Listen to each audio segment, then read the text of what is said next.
في الحديث عن القضية الفلسطينية فإننا نتحدث عن أم القضايا وعن القضية المركزية للأمة، ولا نقول ذلك اعتسافا ولا نقول ذلك عاطفة، ولكننا نقول لأن هذه القضية مثلت منذ نحو قرن موقعا استراتيجيا بالنسبة للقضايا جميعا، وأن ما ورد في سورة الإسراء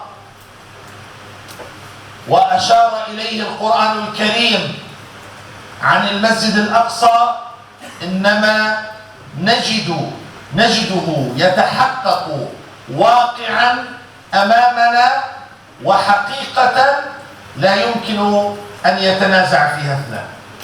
لهذا نحن لا نتناول قضية عادية، وإنما نتناول قضية جوهرية واستراتيجية تمثل حاضر الأمة وتمثل المستقبل بإذن الله تبارك وتعالى.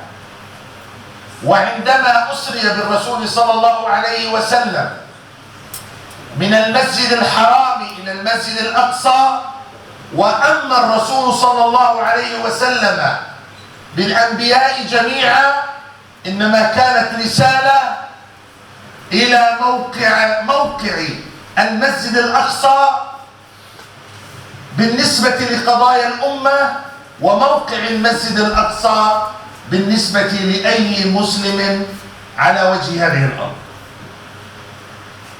أظن أنني لا أريد أن أتوقف عند أهمية القضية الفلسطينية لأنها من الأمور البديهية المعروفة لديكم، لكنني سأتكلم عن واقع هذه القضية، وسأتحدث عن مستجداتها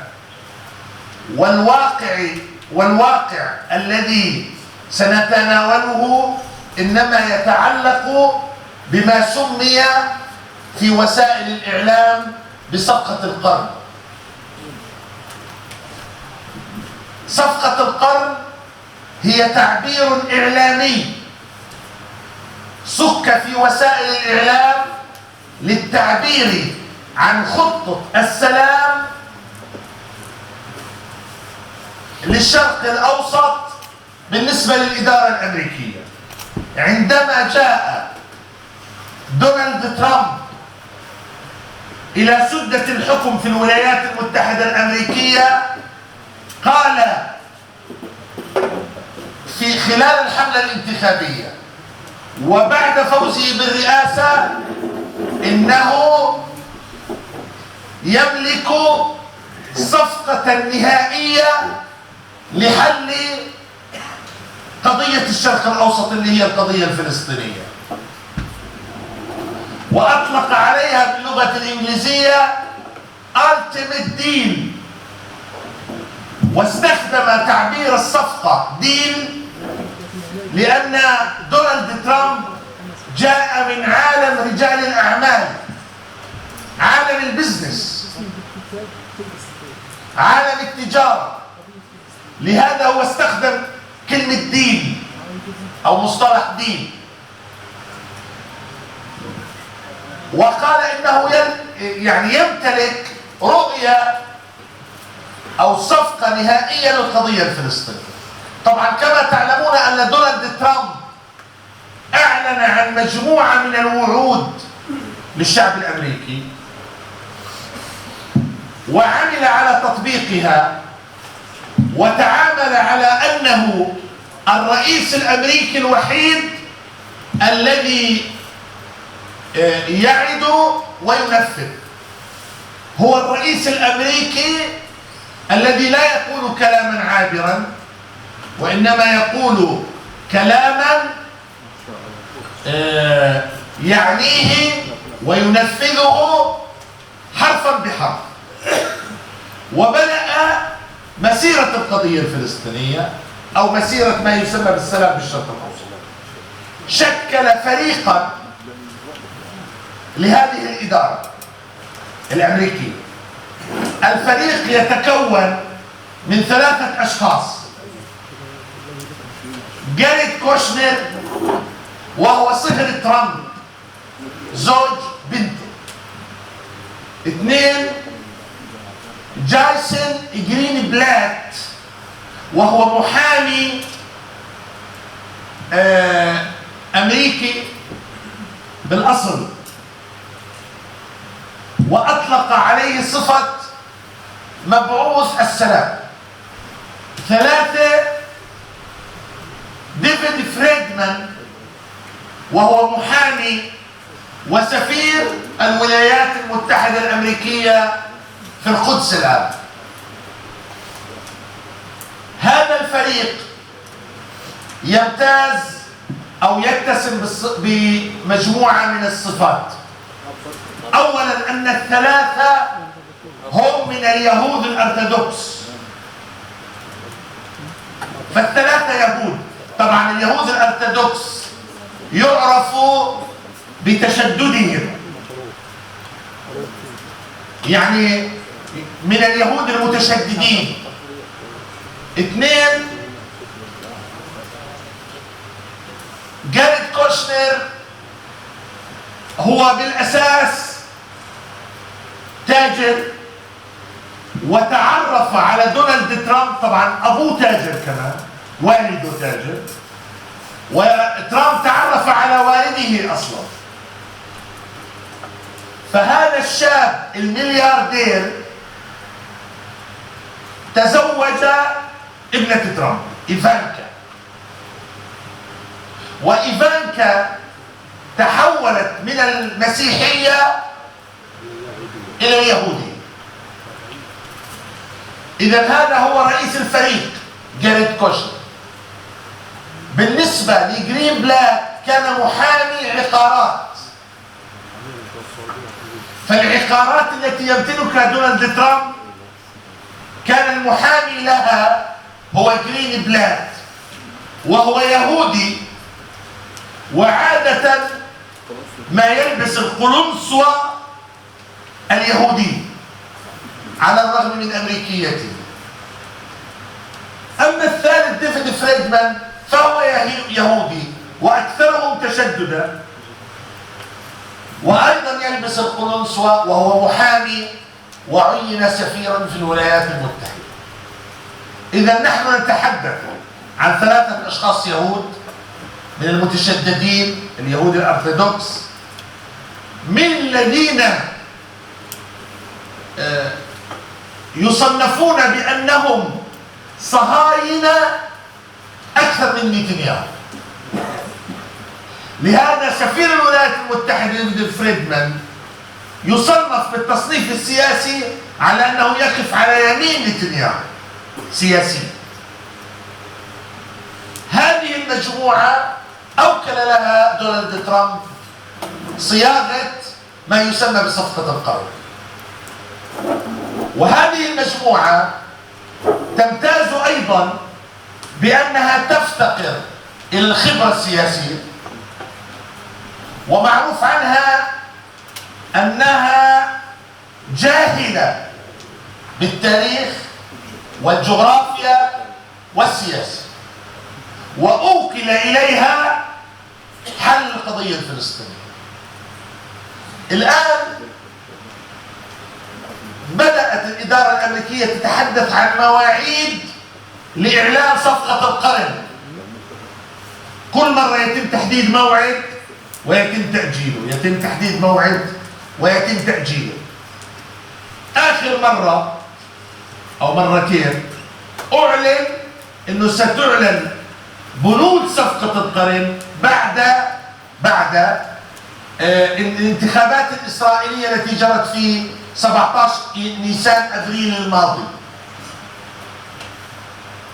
ثم تم تأجيلها فقيل إلى ما بعد رمضان،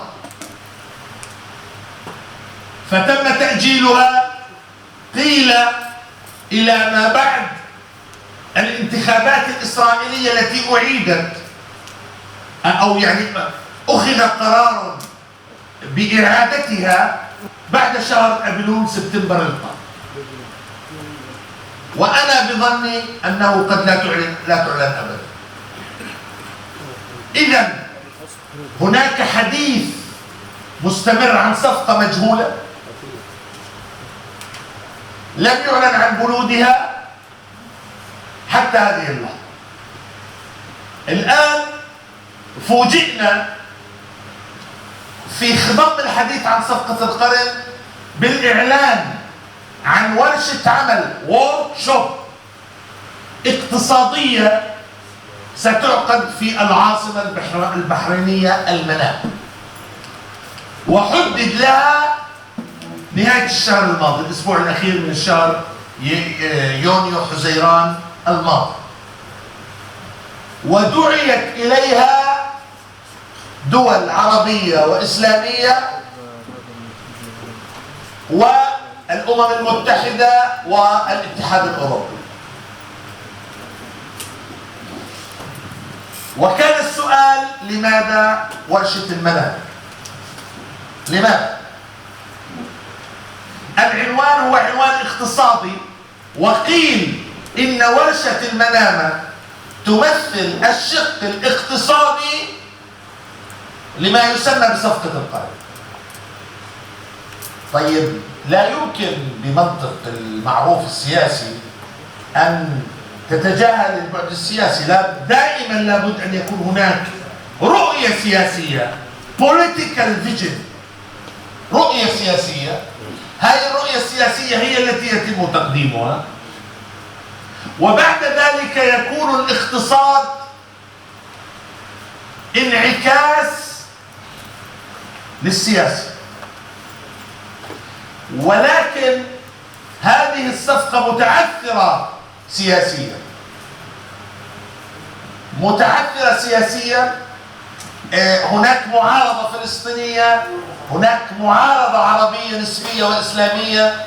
إذن الإدارة الأمريكية رأت، وتحديدا كوشنر، أن يؤجل الموضوع السياسي ويبدأ بالموضوع الاقتصادي.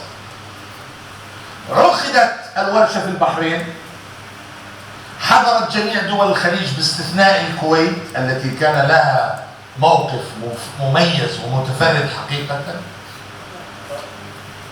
جميع الدول الخليج ما عدا الكويت. أنا معروف، أنا بحكي جميع دول الخليج ما عدا الكويت، أنتم فاهمين من دول الخليج. جميع دول الخليج ما عدا الكويت. اثنين، حضرت مصر والأردن، لم تحضر لبنان، لم يحضر العراق. هذه دول وجهت إليها الدعوة. لم تحضر لبنان، لم تحضر العراق، وطبعا كان الكويت لم تحضر. لم تحضر تركيا. طبعا لم يحضر الفلسطينيون، لم يكن هناك أي حضور رسمي فلسطيني. السلطة الفلسطينية التي دعيت قاطعت الورشة. إذا عقدت الورشة تماما بما يشبه غياب العريس عن حفل زفاف. يعني تخيلوا في عرس، حفل زفاف، ولا يحضر العريس. العريس هو الفلسطيني، لأن عنوان الورشة هو عنوان يتعلق بالقضية مين؟ الفلسطينية والشعب الفلسطيني. فكان عدم الحضور الفلسطيني جرد ورشة المنامة من شرعيتها، رفع أو نزع الغطاء الشرعي عن الورشة. وأذكركم أن بعض الفلسطينيين أو بعض العرب عفوا وبعض المسلمين كانوا يقولون نقبل بما يقبل به الفلسطينيون عندما يبررون موافقتهم على أي اتفاقية مثل أوسلو أو غير أوسلو. كانوا يقولون نقبل بما نقبل به الفلسطينيون. فلما لم يقبل الفلسطينيون قبلوا بما لم يقبل به الفلسطينيون، بمعنى أن هذا الشعار كان شعارا كاذبا. الفلسطينيون كشفوا حقيقة هؤلاء الكاذبين والمزورين للحقيقة وللسياسة. انه لا، الفلسطيني لم يحضر هذه الورشة. هذه الورشة أرادت بشكل أساسي أن تعوض الفشل السياسي بفشل إيش؟ اقتصادي، بنجاح عفوا اقتصادي. فما عجزوا عن تحقيقه في السياسة أرادوا أن يحققوه في الاقتصاد. المشكلة هنا في جهل كورشنر والفريق اللي معاه، أنهم تعاملوا مع قضية وطنية قومية إسلامية بمنطق التجارة، وليس بمنطق الوطني ولا القومي ولا العالمي والإسلامي. وهذا منطق يدل على جهلهم بالتعامل مع قضايا الشعوب. قضايا الشعوب لا يتم التعامل معها بمنطق البزنس والتجارة، مع أن المطروح والمعروض شيء سخيف وثمن بخس. أعلنوا رصد 50 مليار للموضوع الفلسطيني. هذا 50 مليار تم تقسيمه على 10 أعوام، يعني كل عام كان 5 مليار، ونصف هذا المبلغ عليه فوائد، يعني الشعب الفلسطيني بده يدفع فوائد. وهذا تطبيقاته وين؟ في الضفة الغربية وقطاع غزة، في لبنان، في مصر، في الأردن. يعني شو بيطلع بالتقسيم؟ بيطلع ثمن بخس وتافه وليس له أي قيمة. يعني حتى عندما أرادوا شراء ذممنا احتقرونا وتعاملوا معنا بمنطق بثمن بخس دراهم معدودة وكانوا فيه من الزاهدين، وقد يكونوا أقل. فإذا ورشة المنامة عبرت عن خيبتها قبل أن تبدأ، لأن المقدمات السليمة والصحيحة تؤدي إلى نتائج صحيحة، والمقدمات الخاطئة تؤدي إلى نتائج خاطئة. أرادوا أن يكون عرسا تنعى فيه القضية الفلسطينية، فكان عرسا تم إعلان نعي صفقة القرن فيه. أرادوا أن يسروا الشعب الفلسطيني، فأعلن الشعب الفلسطيني موقفا حاسما وصارما وحازما وجامعا ومانعا وقاطعا في أن القضية الفلسطينية ليست للبيع والشراء. لعل الإيجابية الوحيدة أو المكسب الوحيد الذي غنموه هي قصة التطبيق.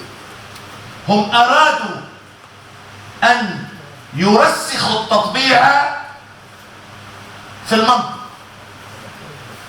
أن يأتوا بالإسرائيليين ويكون العرب والمسلمون إلى جانبه. طبعا لا بد من الإشارة هنا إلى أن روسيا والصين قاطعتا هذه الورشة، أيضا لم تحضرها، والأمم المتحدة. يعني تخيلوا دول أجنبية قاطعت في الوقت الذي بعض العرب للأسف لم يقاطعوا هذه الورشة. على أي حال، وأنا لا أريد أن أتحدث عن دولة باسمها، بعض الدول، وهذا ليس تبريرا لأحد، حضرت حضورا خجولا، وكان تبريرها في الحضور اعتذاريا أكثر منه تبريريا يقوم على أسس واضحة جديدة، حتى أنني استعملت تعبير الجلب في وسائل الإعلام. أما بعض الدول جلبت جلبا. إحنا عندنا في بعض الدول العربية في مذكرة قضائية بسموها مذكرة جلب، يعني لما بدهم يأتوا بالشخص فبقولوا في مذكرة إيه؟ جلب. جلب بعض العرب لحضور هذه الورشة رغما عنهم وعلى غير قناعة، جلبوهم بالإكراه لا بالإقناع. هذه هي الحقيقة التي لا بد من الإشارة إليها. إذن ورشة المنامة كانت تطبيقا اقتصاديا أو للشق الاقتصادي من صفقة القرن. بالنسبة للشق السياسي فهو مجهول حتى الله، وإن كانت ملامحه معروفة. فمن ضمن هذا الشق اعتبار القدس العاصمة الموحدة والأبدية لما يسمى بإسرائيل. وأنتم بتعرفوا أن الإدارة الأمريكية، إدارة دونالد ترامب، نقلت سفارتها من تل أبيب إلى القدس. ومن الملامح هذه الصفقة أنهم يريدون شطب قضية اللاجئين الفلسطينيين. ما في قضية اسمها قضية اللاجئين. أنتم تعلمون أن عدد اللاجئين الفلسطينيين يقترب من 7 ملايين فلسطيني يتوزعون في أصقاع الأرض وبقاع الأرض جميعها. ومحاولات إلغاء الأونروا، وكالة إغاثة اللاجئين الأونروا، يأتي في سياق شطب قضية اللاجئين، ولكن طبعا هناك مقاومة شديدة جدا. أيضا الدولة الفلسطينية هناك حديث وراء الكواليس وبشكل كبير جدا أن الدولة الفلسطينية يراد لها أن تكون في قطاع غزة،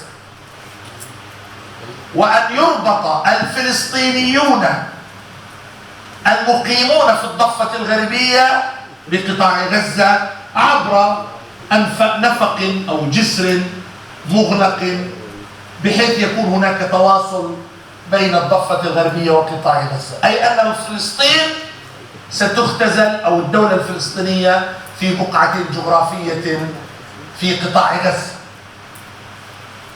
وأما السيادة على الضفة الغربية فستكون سيادة إسرائيلية. طبعا هي من الناحية العملية سيادة إسرائيلية، ولكن السفير الأمريكي، تخيلوا، في الولايات في القدس اللي هو فريدمان، أعلن وأثار ضجة كبيرة أن هناك مشروعا لأن تكون السيادة الإسرائيلية على الضفة الغربية، أن هناك سيادة إسرائيلية على الضفة الغربية، الاعتراف بالسيادة الإسرائيلية.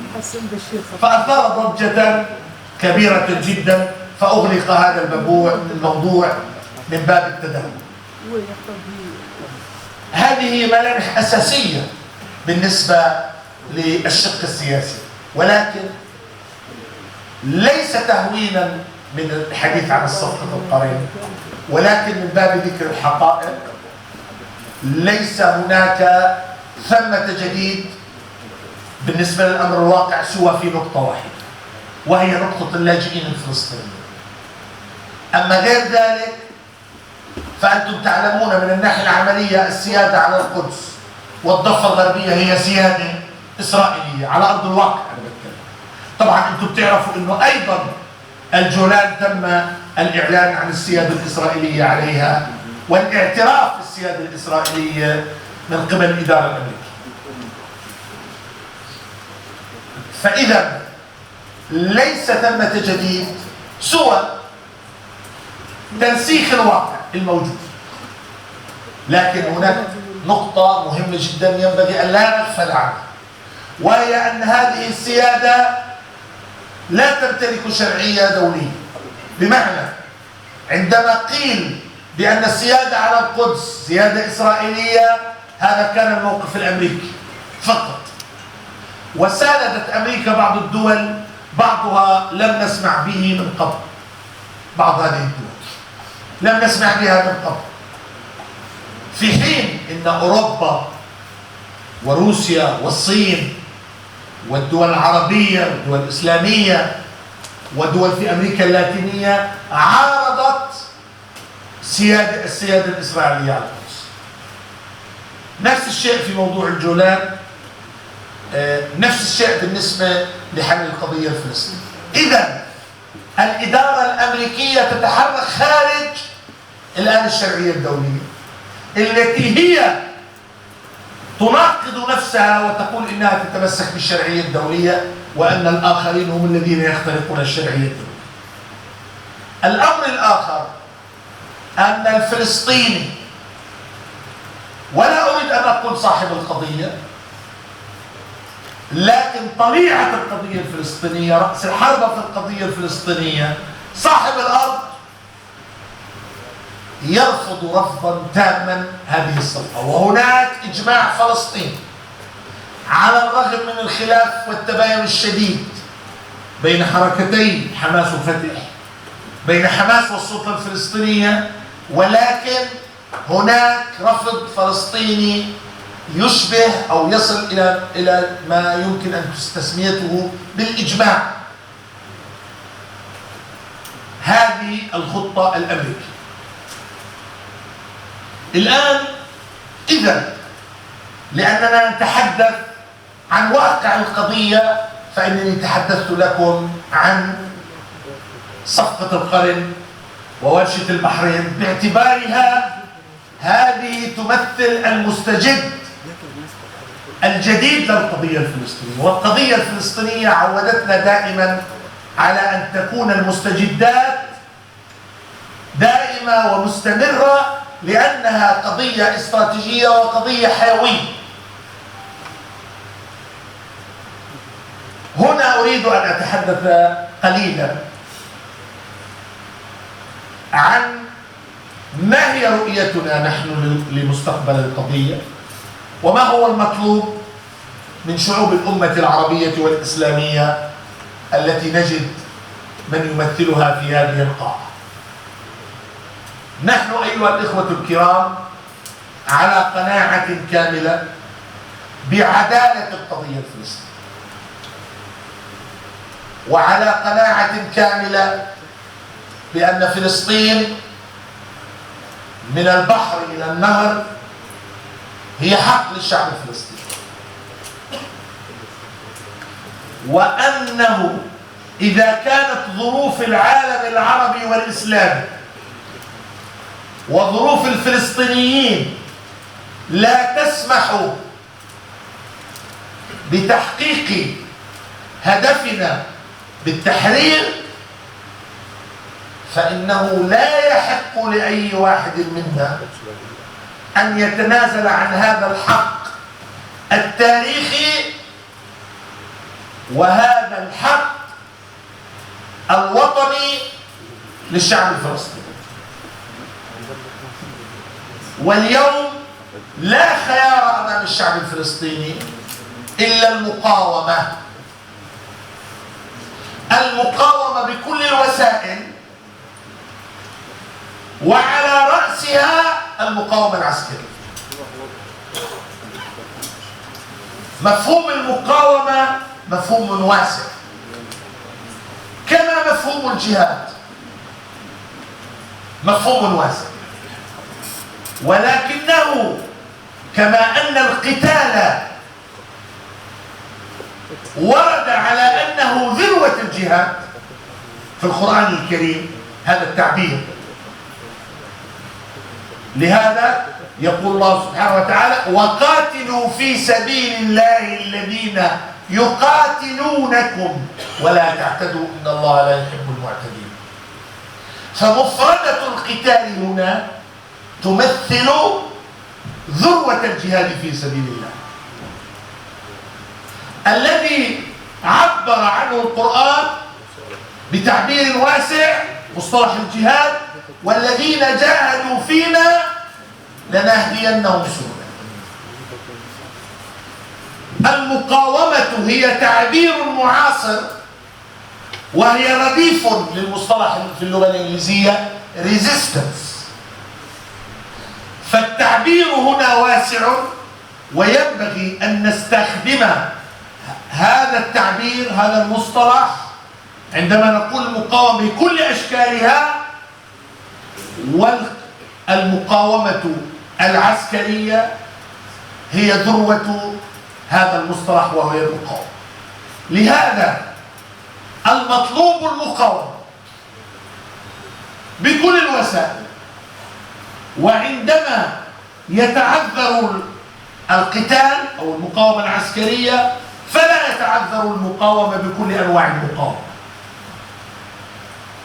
واليوم المطلوب من الشعوب العربية والإسلامية عندما لا تتاح المقاومة العسكرية ضد الكيان الصهيوني، المطلوب مقاومة التطبيع. هذا التعبير المستخدم normalization لابد من مقاومة التطبيع.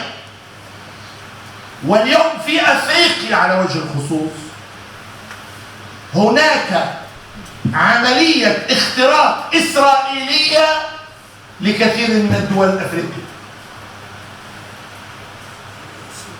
جهاز الاستخبارات الإسرائيلية الموساد يسرح ويمرح في أفريقيا،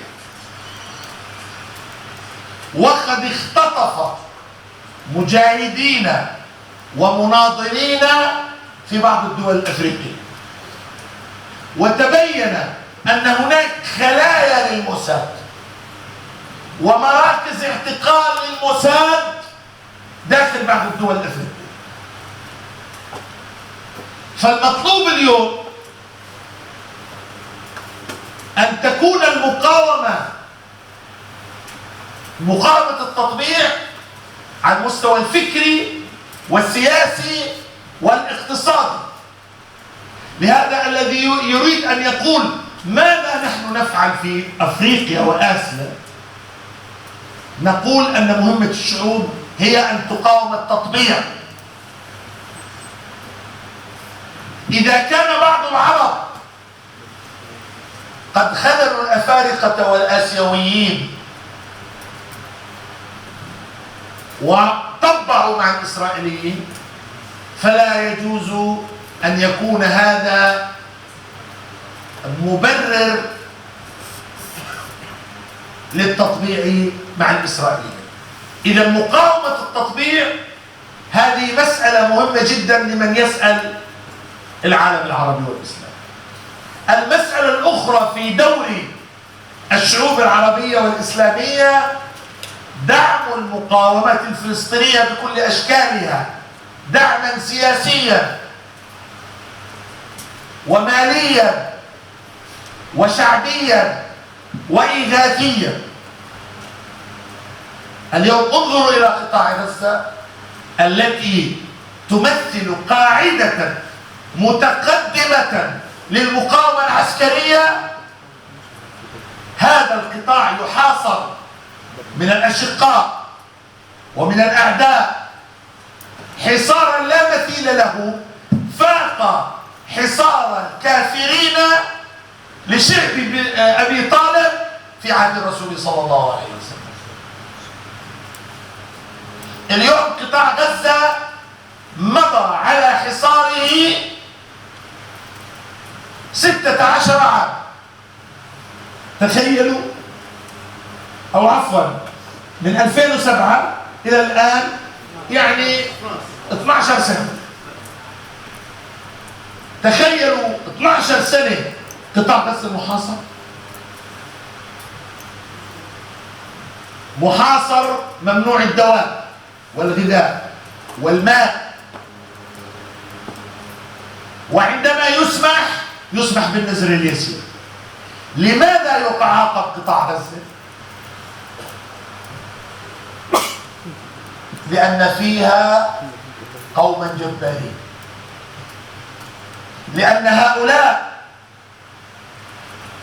الموجودين في قطاع غزة أعلنوا عصيانهم على القرار الأمريكي الإسرائيلي، لأنهم أعلنوا معارضتهم لصفقة القرن، لأنهم لم يسمحوا لأحد بأن يبيع قضيته. فاليوم قطاع غزة، هذه المساحة الصغيرة التي لا تتجاوز 1.5% من أرض فلسطين، والتي لا يزيد عدد سكانها عن 2 مليون، تقدم نموذجا فلسطينيا وعربيا وإسلاميا ودوليا فاق نموذج ستالينغراد، إذا سمعتوا فيه، في الاتحاد السوفيتي عندما حصرت هذه المدينة. كل النماذج التي قدمت في هانوي في فيتنام، في ستالينغراد في الاتحاد السوفيتي، في شعب أبي طالب في عهد الرسول صلى الله عليه وسلم، ما في نموذج سمعنا عنه أو درسنا عنه أو عايشناه جاء نموذج قطاع غزة ليتجاوزه. ليس هذا افتئاتا على النماذج التي ذكرتها، وليس هذا مجرد خيال أو توهم، هذه هي الحقيقة. فاليوم الشعب الفلسطيني يمثل نموذجا في المقاومة. غزة خاضت 3 حروب في مواجهة الاحتلال الإسرائيلي الغاشم. هذه إسرائيل التي ترتعد فرائص العرب والمسلمين لها، لا ترتعد فرائصها من غزة. فإذا اليوم نقول نعم، إن الجولة الحالية جولة استعلاء وعلو للكيان الصهيوني، ولكنه علو مؤقت بإذن الله. لا أقول ذلك وفق القناعات الدينية والإيمانية الموجودة عندنا فحسب، ولكنني أرى كيف أن الإنسان الفلسطيني هزم الإسرائيلي في وقت لا يمكن لنا أن نقارن بين القوتين الإسرائيلية والفلسطينية من حيث التكافؤ، ولكن المقاومة استطاعت أن تنجز ما يمكن أن نسميه بتوازن الروح.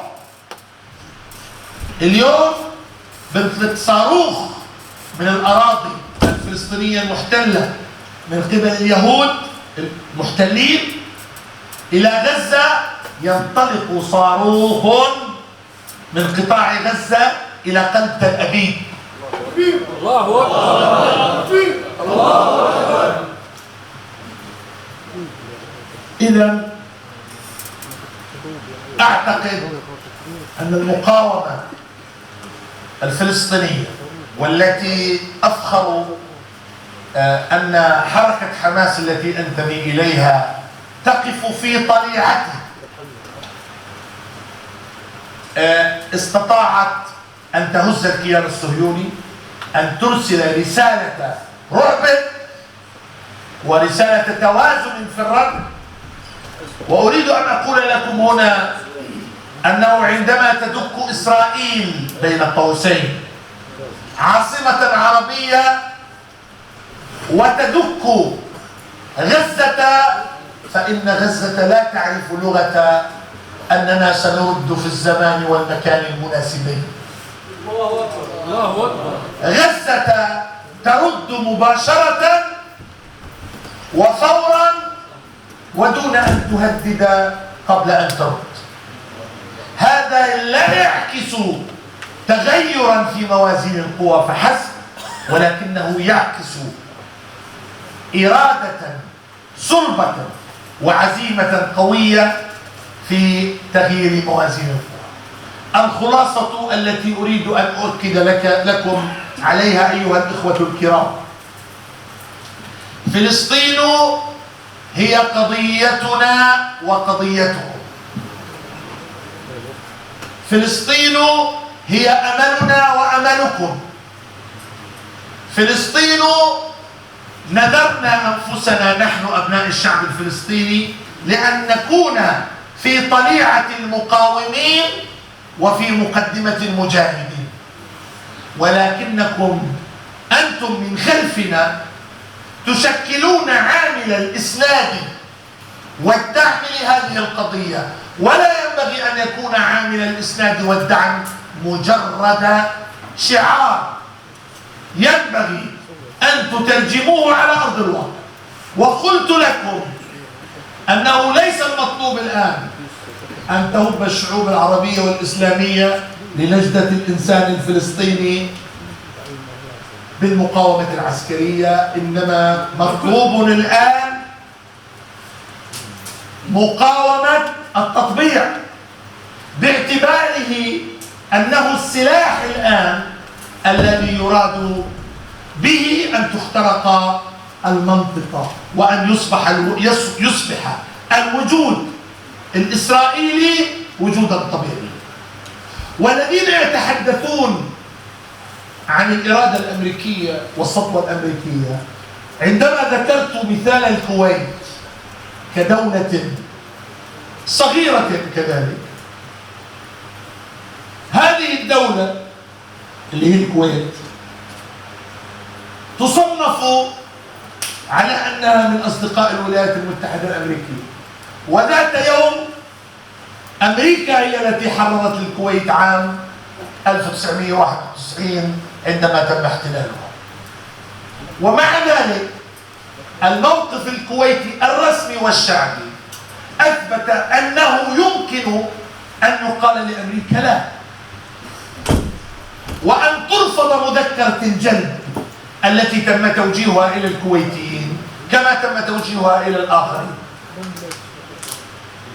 فإذا هناك نماذج يمكن أن يحتذى بها لتقول لا